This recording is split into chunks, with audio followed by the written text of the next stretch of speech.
का स्वागत करते हैं। एक बार फिर से हम क्लास में अपने आगे बढ़ रहे हैं। मत्ती रचित सुसमाचार में हम पहुँचे हैं और मत्ती रचित सुसमाचार के और उसके 5वें अध्याय अर्थात धन्य वचन और धन्य वचन में हम पहाड़ी उपदेश धन्य वचन में जो प्रभु यीशु मसीह ने अपने चेलों से कहा, हम वहाँ पहुँचे हैं। आप सभी चैनल को सब्सक्राइब करें और मैं आपको एक चीज़ कह देना चाहता हूँ, इस चैनल को आप लगातार दूसरे तक सेंड करते रहें इसको और शेयर करते रहें, ताकि बहुतेरे लोग परमेश्वर के वचन को सीख सकें, परमेश्वर के वचन को सीख करके उसकी शिक्षा ले सकें, उसके आगे के अनुसार चल सकें। अब जो हम यहाँ पहुँचे अभी छठवा है ना, ये छठवा धन्य वचन है और ये छठवा धन्य वचन जो है वो क्या है हम आप देखने वाले हैं। चलिए आज हम देखेंगे। छोटी सी बात मैं आप लोग को कह देना चाहता हूँ, अगर कोई भी व्यक्ति है जो परमेश्वर के वचन के प्रचार के लिए या कलीसिया के सेवा के लिए अगर कोई भी बुलाना चाहता है या प्रेयर के लिए या प्रार्थना के लिए कोई भी बुलाना चाहता है, तो मेरा नंबर दिया हुआ है और उसमें आप जाइए और उसमें आप मुझे बुला सकते हैं सेवा के लिए और सुसमाचार प्रचार के लिए और प्रार्थना के लिए। बिल्कुल बेझिझक आप मुझे आप फ़ोन करके बता सकते हैं, कहीं प्रेयर करने जाना है या कहीं दुआ मीटिंग करनी है या आराधना करनी है या कहीं मैसेज देना है या मीटिंग्स लेना है, तो कहीं भी आप जो है वो मुझे बुला सकते हैं। मैं बिल्कुल जितना मैं समय के अनुसार से मैं जाने का प्रयास करूँगा और प्रभु चाहे तो मैं आऊँगा और प्रभु सबको आशीष देगा। चलिए 7वें पद में लिखा है, धन्य है वे जो दयावंत हैं क्योंकि उन पर दया की जाएगी। तो ये जो भाग है, ये जो छठवा जो हमारा धन्य वचन, उसको बताने से पहले मैं कुछ बताना चाहता हूँ। वो ये परमेश्वर ने शुरुआत में, जगत की शुरुआत में, जैसे सुबह मैंने क्लास लिया, वहाँ जब मनुष्यों ने पाप किया, जब आदम और हवा छुप गए, डर गए, घबरा गए, और उसके बाद में मैं एक चीज़ देख रहा था और वो ये है कि मनुष्य पाप किया तो उससे तो ये स्वाभाविक है कि वो परमेश्वर से अलग हो गए, और जब वे परमेश्वर से अलग हो गए तो परमेश्वर ने ऐसा क्या था मनुष्यों के जीवन में कि परमेश्वर ने मनुष्य को नहीं छोड़ा और परमेश्वर मनुष्य को लेकर के चलता रहा। परमेश्वर हर समय अपने लोगों से बातचीत करता रहा, मनुष्य जाति से बातचीत करता रहा, उनको आशीष देता रहा। मैं एक बात को सोच रहा था, बैठा था, प्रभु ये तेरा कैसा, क्योंकि तू तो न्यायी है, पाप से घृणा करने वाला है, लेकिन मैं तो पापी था, अपराधी था, तूने मुझे चुन लिया। मैं एक गुंडा था, मैं एक बदमाश था, मैं हर तरह की बुराई में था, लेकिन प्रभु तूने मुझे चुन लिया। तेरे वचन के अनुसार मैंने तो तुझे कभी नहीं चुना, लेकिन तूने मुझे चुन लिया।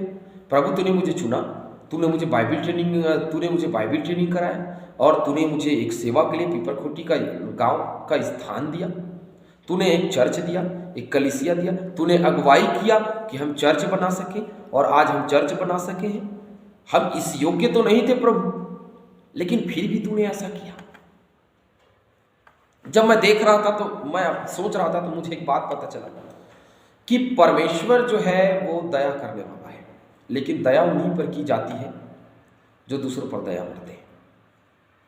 मैं शुरू से, बचपन से ही एक खासियत मेरी जिंदगी में रही है और मैं ये खासियत जरूर कहूँ। मैं भले ही जितना ही बदमाश था, जितना भी हरामी था, एक खासियत मेरे जीवन में थी और वो क्या थी पता है?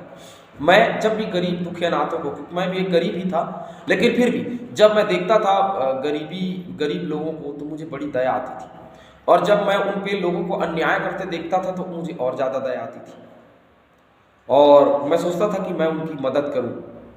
एक बार मैं एक छोटी सी गवाही के साथ में इसको शुरू करूंगा। मैं एक बार पंचायत में एक बड़ा ही अन्याय हो रहा था और एक गरीब विधवा महिला जिसका भी अभी पति खत्म हुआ था, 10 गात्र का नियम चलता है, तो 10 गात्र के लिए उनको कहा जा रहा था कि आप कम से कम हर एक घर से एक जन खिलाएंगे, चाहे आप कुछ भी करिए। तो मैंने देखा कि वो बहुत गरीब है। मेरे पापा बहुत समझाने का प्रयास किए। उसके बाद में मैं दूसरे गांव में था, उन्होंने मुझे फ़ोन किया, मुझे बुलाया, और जब मैं वहाँ गया तो मैं उसकी स्थिति को देखा, मैंने उसके रोने को देखा, तो मैं बड़ा ही छिन्न हुआ और मुझे बड़ा दुख हुआ इस बात को देख करके गांव के लोग किस तरीके से अपने ही गांव के लोगों के बुरी परिस्थितियों में साथ नहीं देते हैं। मैंने देखा। फिर उस समय 35 रुपये 40 रुपये रोज ही हुआ करता था, है ना। मेरे जेब में करीब 500 रुपये पड़ा हुआ था। मैंने उसे उठाया और उठा करके वो 500 रुपये उस गरीब महिला को दिया। और मैं सोचता हूँ कि मुझसे ज़्यादा पैसा उसके पास में रहा होगा या जो भी है, लेकिन जब वो रो रही थी, बिलख रही थी, तो परमेश्वर ने मुझे, एक चीज़ तो है, परमेश्वर की अगुवाई शुरू से होती है। परमेश्वर कुछ ना कुछ रीति से हमें अपनी ओर खींचता चला जाता है। मेरे अंदर में बुराई के साथ साथ में कुछ अच्छाइयाँ भी प्रभु दे करके रखा हुआ था, और उसी अच्छाई के तहत मैंने उसे वो 500 रुपये दिया। आज मैं ये बड़ाई के रूप में नहीं बता रहा हूँ, क्योंकि ये तो मेरे पुराने जीवन की बात है, जब मैं बहुत बदमाश था, जब मैं गुंडा था, तब की बात है। तब मैंने उसे 500 रुपये दिया और दे करके पूरे भरे पंचायत में कहा कि ये खिलाएगी, सबको खिलाएगी, और मैं बिल्कुल इसमें राजी हूँ, मैं खाना बनाऊंगा, सब करूंगा, मैं सबको खिलाने के लिए तैयार हूँ, लेकिन सब कोई मदद करिए। ये खिलाएगी क्यों नहीं, हमारे ही गांव की ये बहू है, हमारी ही गांव की बेटी है, और वो मेरे रिश्ते में जो है वो चाची लगती है। और मैंने कहा ये मेरी चाची है, और ये मेरे माँ के समान है, और मैं इसकी मजबूरी में अपने माँ के समान खड़ा हुआ, तो आप सब खड़े होइए। और बहुत सारे लोगों ने मदद करने के लिए वो आ गए, मेरे दोस्त, मेरे मित्र, और बहुत सारे लोग सामने आए, सामने आकर के मदद किया, और मदद करके उसको आगे बढ़ाया। तो मेरे कहने का मतलब ये है कि जिंदगी में जब आपके जीवन में दया होती है, तभी आप पर दया की जाएगी। लिखा है ना, धन्य है वे जो दयावंत हैं। दयावंत मतलब जो दूसरों पे दया करते हैं, उन पर दया की जाएगी। चलिए, याकूब की पत्री उसका 2 अध्याय 13 पद में लिखा है, क्योंकि जिसने दया नहीं की उसका न्याय बिना दया के होगा। जो दया नहीं करता उसका न्याय बिना दया के होगा, और दया न्याय पर जयवंत होती है। याद रखना, दया हमेशा न्याय पर जयवंत होती है, विजय प्राप्त करती है।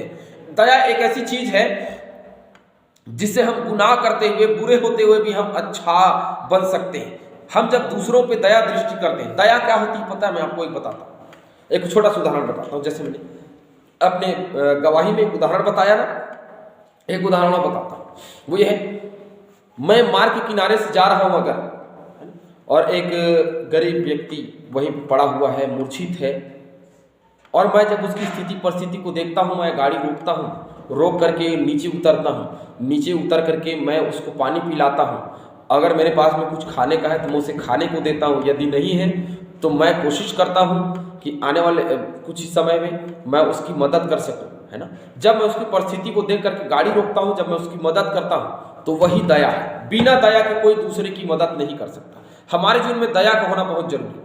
हर एक व्यक्ति, जैसे मैंने कहा ना, क्या था पहला धन्य वचन क्या था?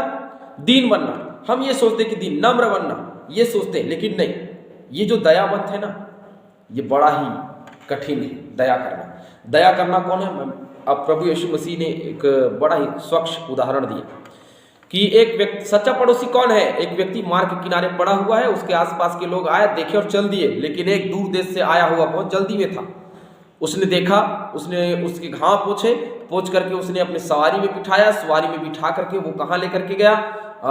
वैद्य के पास लेकर के गया। उसने अपना पैसा दिया, अपना रुपया दिया, अपना मोल दिया, और उसके बाद में वहां से चला गया और बोला इलाज सही से करना, आऊंगा मैं और तुझे पैसा दूंगा, इलाज सही होना चाहिए। वो व्यक्ति जो दूर देश से था, वही सच्चा पड़ोसी, जो तो दया करता है, उन्हीं पे दया की जाएगी। तो उसने दया किया, तो क्या स्वर्ग में उसका प्रतिफल नहीं गिना जाएगा? स्वर्ग में उसका प्रतिफल गिना जाएगा। Hallelujah, hallelujah. स्वर्ग में उसका प्रतिफल गिना जाएगा। क्यों? क्योंकि उसने दया की, तो उसके लिए भी दया की जाएगी। चलिए, अब क्रूस पर चढ़े हुए डाकू की कथा सुनिए। तो क्रूस पर चढ़ा हुआ जो डाकू है, एक डाकू बड़ा, तू तो परमेश्वर का पुत्र है ना, चल अपने आप को उतार और हमें भी उतार ले भैया। बोले परमेश्वर, क्यों उतारूंगा तुझे? तू तो पापी, तुझे निकम्मा, हट यहां से।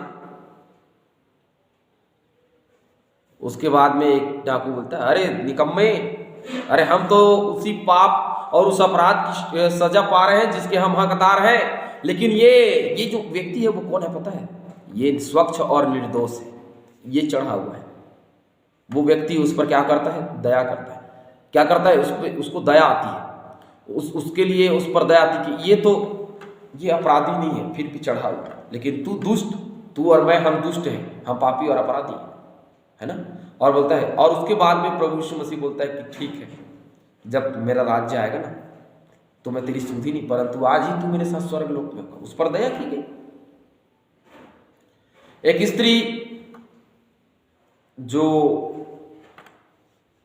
पानी भरने आई है, सामरी स्त्री है, अपराधी है, पापी है, और वो आती है, प्रभु यीशु मसीह याकूब के कुएं के पास में जाते हैं और याकूब के कुएं के पास में जाकर के सामरी स्त्री से जल मांगती है। बोले जल दे बेटी तो मैं तुझे जीवन का जल दूंगा। वो तो उस पर दया करेगा क्योंकि उसको पता है कि ये दयावंत भी है, और उसने उसको पानी पिलाया, और उसने जब उसको पानी पिलाया तो वो दयावंत हुई और उसको उस पर भी दया की गई। एक और बात, एक अंधा बैठा हुआ है, पतरस के दिनों में एक अंधा बैठा हुआ, बोले मैं तेरे लिए क्या कर सकता हूं? बोले मुझे, मैं देख नहीं पाऊं, और वो चंगा जाता है, देखने लगता है क्योंकि परमेश्वर उस पर दया किया।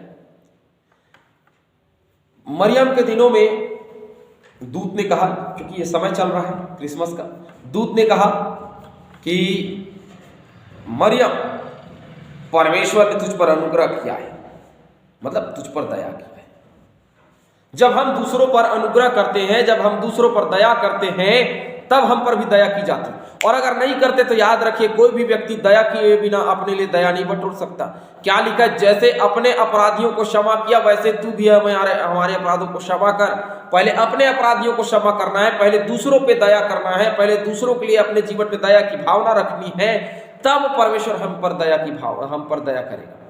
और नहीं रखेंगे तो हम पर दया नहीं करेंगे। क्योंकि धन्य वचन में प्रभु यीशु मसीह ने साफ तौर पे ये कहा है कि धन्य है वे जो दयावंत है, क्योंकि वे उन पर दया की जाएगी।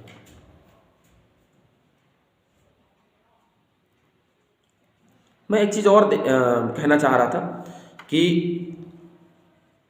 मत्ती 18:23 से 35 के बीच में कुछ घटना है, उसको हम देखेंगे। मत्ती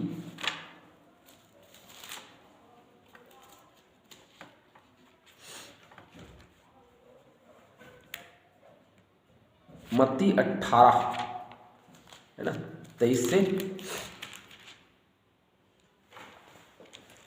35 के बीच में घटना है। क्या है? निर्दयी सेवक का दृष्टांत है।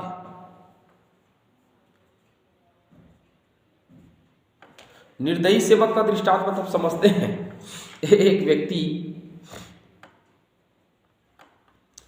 व्यक्ति जो है, एक समझ लीजिए कि एक सेठ है, और एक सेठ ने क्या लिया? उधारी लिया, और वो उसके पास में गया। किसके पास में? बड़े सेठ के पास में।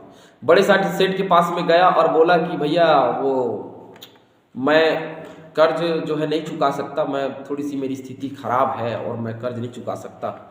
और उसने कहा ठीक है, नहीं चुका सकता, कोई बात नहीं, चलो मैंने तेरे कर्ज को माफ़ किया, क्षमा किया। और उसके बाद में वो बड़ा सेठ और बीच वाले सेठ का क्या हुआ? वो जो लाग रहा था या जो वो कर्जा लिया हुआ था वो माफ़ कर दिया गया। लेकिन एक गरीब व्यक्ति बीच वाले सेठ के पास में कर्जा लिया हुआ था, उसका कर्जा तो माफ़ हो गया था ना। तो एक गरीब से के पास में जाता है और बोलता है कि मेरा कर्जा कब देगा? बोलता है कि मैं कर्जा नहीं चुका पा रहा हूँ, और ऐसा वैसा अपनी समस्याओं को रखता है। लेकिन वही व्यक्ति जिसके कर्जे को माफ कर दिया गया था, वही व्यक्ति अपने कर्जदार को, अपने देनदार को क्या कर रहा है? क्षमा नहीं कर रहा है। उसको कहाँ डाल दिया उसने? बोले तूने कर्जा नहीं दिया, तू क्या कर, इसको लेकर डाल दे भैया जेल खाने में। अब वो बड़े सेठ को पता चल जाता है भैया, और वो बड़ा सेठ बड़ा बखलाया होता है। मैंने तेरे तुझ पर दया की, मैंने तेरे क्या किया? तेरे सभी ब्याज को, सभी जो उधारी लिया था उसको क्षमा कर दिया। लेकिन वो गरीब बेचारा जो तेरा लग रहा था, जैसे मैंने तेरा क्षमा किया, क्या तू उसका क्षमा नहीं कर सकता था? हे निर्दयी, पापी, अपराधी, जब मैंने तुझ पर दया की तो तुझे भी मुझ पर दया करनी चाहिए थी। अब दे, क्या दे? सारा धन जो मैंने तुझसे क्षमा किया था, अब मैं तुझसे ले रहा हूं, अब तू दे। 35 पद में लिखा है, इसी प्रकार यदि तुम में से हर एक अपने भाई को मन से क्षमा न करेगा तो मेरा पिता जो स्वर्ग में है तुमसे भी वैसा ही करेगा। क्या करना है? मनुष्य को क्षमा दान सीखना है। और अगर हम क्षमा दान नहीं सीखेंगे, अर्थात दया करना, जो दया करता है वही क्षमा देता है और क्षमा मांगता है। तो दया करना है और दया दृष्टि रखनी है किस पर? सब पर, छोटों से छोटो और बड़ों से बड़े। बोले मेरे छोटे से छोटे के साथ किया, बस समझ लो मेरे साथ में किया। हम बड़े हैं, हमें दया दृष्टि रखनी चाहिए। जो हमारे पास में आज है आज जैसे क्रिसमस का समय, बहुत छोटा सा उदाहरण दूंगा मैं, क्रिसमस का समय है और क्रिसमस के समय में बहुत सारे घर हैं जिनकी परिस्थितियां खराब होती हैं। हमारा घर, हमारी परिस्थिति बहुत अच्छी है, हम नए नए कपड़े, नए नए वस्त्र और सब हम खरीद सकते हैं और बड़े आनंद के साथ में हम क्रिसमस त्यौहार मना सकते हैं। मैं क्लियर हूँ? आप सब क्लियर हैं? तो हम मना सकते हैं, लेकिन वही हमारी कलीसिया में या हमारे आसपास में, हमारे आसपास के लोग और बहुत सारे लोग हैं जो गरीब हैं, जो नहीं मना पा रहे हैं, जो अभी समस्याओं में हैं। क्या हम उनकी सुधि ले रहे हैं? नहीं ले रहे हैं। और अगर नहीं ले रहे हैं तो हम तो दयावंत नहीं है, तो हम पर दया नहीं की जाएगी। मैंने कहा ना, मैं बहुत ही अच्छा उदाहरण पिछले दिनों दिया था कि मेरी स्थिति जो है पिछले साल थोड़ी सी खराब थी क्रिसमस के समय में, क्योंकि मेरी जो बेटी है वो ऑपरेशन में हुई थी, है ना, इसलिए मेरी स्थिति थोड़ी सी खराब थी। तो मैं थोड़ी सी क्रिसमस के लिए कुछ नए कपड़े नहीं, अपनी बेटी के लिए बस नया कपड़ा खरीद पाया था मैं। और मैं सोच रहा था कि चलिए अभी अपनी बेटी के लिए बस करते हैं, पकवान भी थोड़ा अब नहीं बनाएंगे, ऐसा कुछ था हम लोगों का प्लान, मेरे और मिसेस का। लेकिन मैं एक चीज़ बोलता था कि अगर हम प्रभु में बने हैं तो प्रभु हमारे लिए उचित व्यवस्था करेगा, है ना।